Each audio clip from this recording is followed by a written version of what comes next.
If you want to make your Bank of America account more secure, then here's how to set up your two factor authentication or the 2FA. You should first log into your Bank of America account or the bankofamerica.com or using the mobile app. After that, you should head on to the profile and settings area where you can see the security center. Now press on manage safe pass. After pressing that is it will head you to this site right here, which you should press the add safe pass. After that, after adding safe pass is that you should add a mobile device instantly added to your account. After adding a mobile device that you should select what number should you use.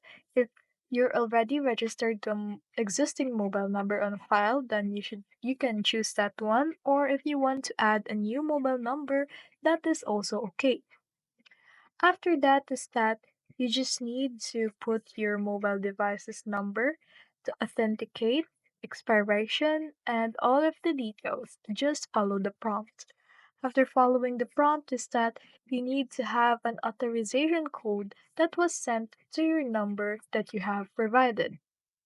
Next is that you are safe to go and your online banking is now actually safe with added extra layer of protection to your Bank of America account.